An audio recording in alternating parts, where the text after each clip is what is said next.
Hello students, आज हम देख रहे हैं क्लास 7 के चैप्टर 2 की एक्सरसाइज 2.1 का क्वेश्चन 7। अब आगे के क्वेश्चन मैं पहले ही वीडियो में बना चुकी हूं, तो आप चाहो तो देख सकते हो। मैं यहाँ पे रीड कर रही हूँ question. Ritu ate 3/5 part of an apple and the remaining apple was eaten by her brother Somu.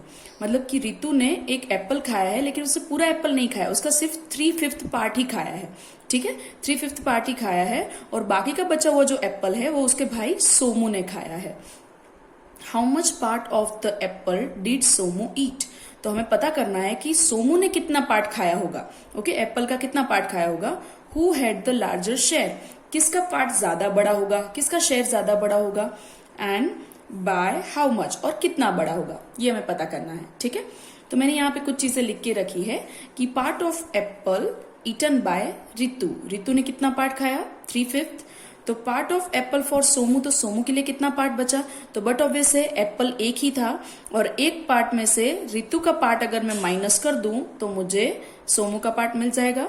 तो 1 एप्पल माइनस 3/5 पार्ट, क्योंकि 3/5 पार्ट जो है वो रितु ने खाया है। ठीक है, अब यहाँ पे आपको पता है एलसीएम लेना होगा, लेकिन यहाँ पे नीचे कुछ भी नहीं है तो मैं डिनोमीटर में 1 रख रही हूँ। एलसीएम ले रही हूँ तो एलसीएम यहाँ पे कितना हो जाएगा, एलसीएम इज इक्वल टू 5। 1 और 5 का एलसीएम हो जाएगा 5। तो मैं यहाँ पे एलसीएम के हिसाब से सॉल्व करूँ तो यहाँ पे 1/1 को मल्टीप्लाई करना होगा 5 से ऊपर एंड नीचे, और यहाँ पे तो नीचे 5 डिनोमीटर में है ही, तो मैं इसे किससे भी मल्टीप्लाई नहीं कर रही हूँ। सो 5/5 माइनस 3/5, तो इज इक्वल टू न्यूमरेटर का माइनस करने पर आंसर आ जाएगा 2/5। आपको पता है डिनोमीटर का माइनस नहीं होता है। तो सोमू का शेयर कितना होगा, 2/5। अब देखते हैं रितु का शेयर है 3/5, सोमू का शेयर है 2/5, तो कंपेरिजन करना पड़ेगा। तो यहाँ पे मैं देख रही हूँ 2/5 एंड 3/5, लेकिन क्योंकि डिनोमीटर सेम है तो हम सीधा ही बता सकते हैं यहाँ पे कि 3/5 मतलब जिसका न्यूमरेटर बढ़ा वही शेयर बढ़ा। तो मतलब यहाँ पे, और 3/5 जो है वो रितु का शेयर है। सो हम कह सकते हैं so Ritu has larger share. Okay, हमें पूछा गया था कि किसका शेयर बड़ा है। अब ये भी पूछा गया कि कितना बड़ा है, तो हम यहां पे लिख रहे हैं डिफरेंस बिटवीन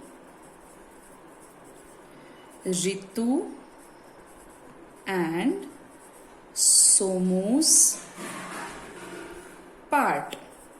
उन दोनों के पार्ट के बीच का डिफरेंस कितना है। तो मैं यहां पे लिख रही हूं रितु का पार्ट हो गया 3/5, क्योंकि वो बड़ा है तो उसे मैं आगे रखूंगी ऑब्वियसली, और सोमू का पार्ट छोटा है तो उसे मैं पीछे रखूंगी। क्योंकि डिनोमीटर सेम है तो हम डायरेक्ट न्यूमरेटर का माइनस कर देंगे, तो 3 - 2 1/5, तो इतना डिफरेंस हो जाएगा। ओके, इस तरह से क्वेश्चन खत्म हुआ। अब देखते हैं नेक्स्ट क्वेश्चन 8। क्वेश्चन 8 में कुछ इस तरह से कहा गया है, सेम कुछ वैसा ही क्वेश्चन है। Mitchell finished coloring a picture in 7/12 hours. Vaibhav finished colouring the same picture in 3/4 hours. मतलब क्या हुआ कि मिचेल ने मिचेल कलर का काम कर रहा है और वैभव भी कलर का काम कर रहा है। दोनों को सेम ही कलर करने के लिए पिक्चर दिया गया है। ठीक है, सेम पिक्चर दिया गया है। मिचेल का काम 7/12 आवर में खत्म होता है, जबकि वैभव का काम 3/4 hours में खत्म होता है। तो हु वर्क लॉन्गर, तो किसे ज्यादा टाइम लगा, और by what fraction was it longer, और कितना लंबा टाइम लगा, मतलब दोनों के बीच का डिफरेंस कितना रहा, तो वो हमें पता करना है। मैंने यहाँ पे लिखा हुआ है time taken by Mitchell 7/12, time taken by Vaibhav 3/4। अब दोनों का कंपैरिजन करना है सबसे पहले, तो मैं यहाँ पे 7/12 एंड 3/4 का कंपैरिजन करना चाहती हूँ। तो आप क्रॉस मल्टीप्लीकेशन से भी कर सकते हो, उसके अलावा आप एलसीएम लेकर भी कर सकते हो। तो मैं यहाँ पे एलसीएम ले रही हूँ। LCM is equal to 12 and 4 का एलसीएम कितना हो जाएगा, 12 हो जाएगा। ओके, तो यहाँ पे 12 एलसीएम ले लिया है मैंने। 7/12 में तो डिनोमीटर 12 ही है, लेकिन 3/4 में नीचे 4 को 12 बनाने के लिए मैं मल्टीप्लाई करूंगी 3 से, तो ऊपर भी 3 से, तो ये हो जाएगा 3 3 = 9, 4 3 = 12। अब हमें पता है डिनोमीटर सेम हो चुका है, तो 7/12 9/12 में न्यूमरेटर 9 बड़ा है, इसलिए वही बड़ा है। तो 7/12 जो था वो किसका शेयर था, मिचेल का। तो मिचेल जो है उसका टाइमिंग जो है वो कम है। ठीक है, और ज्यादा टाइम किसे लगा है, तो वैभव को, वैभव का टाइमिंग ज्यादा है। तो मैं यहाँ पे लिख सकती हूँ सो वैभव took longer time than Michelle। Okay, तो यहाँ पे ये हो गया।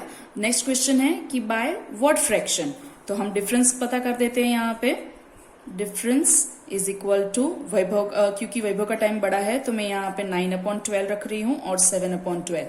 सी मैं यहाँ पे चाहूँ तो 3/4 भी रख सकती थी, ओके, लेकिन मैंने 9/12 रखा है क्योंकि ऑलरेडी मैं यहाँ पे एलसीएम लेकर कर चुकी हूँ। हमें पता है कि डिफरेंस में भी हमें यहाँ पे एलसीएम लेकर डिनोमिनेटर सेम करना ही पड़ेगा, तो क्योंकि मैंने पहले से ही डिनोमिनेटर सेम करके रखा हुआ था तो मैंने वही लिया है। आप चाहो तो यहाँ पे ऐसा एक अलग स्टेप बना सकते हो, दैट्स 3/4 माइनस 7/12, और उसके बाद ये नेक्स्ट स्टेप में लोगे तो भी चलेगा। ओके, मैंने डायरेक्टली यही स्टेप कर दिया है। अब क्योंकि मेरा डिनोमिनेटर सेम है तो मेरा काम डायरेक्टली हो जाएगा 9 - 7 2/12, पर आपको पता है 2 and 12 कट हो सकता है क्योंकि 2 के टेबल में 12 आता है, तो 2 6 12 हो जाएगा। तो ऊपर कुछ भी नहीं है तो 1 और नीचे 6, तो इतना टाइम,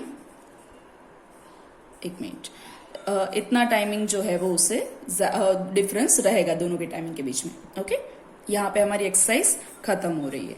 थैंक यू।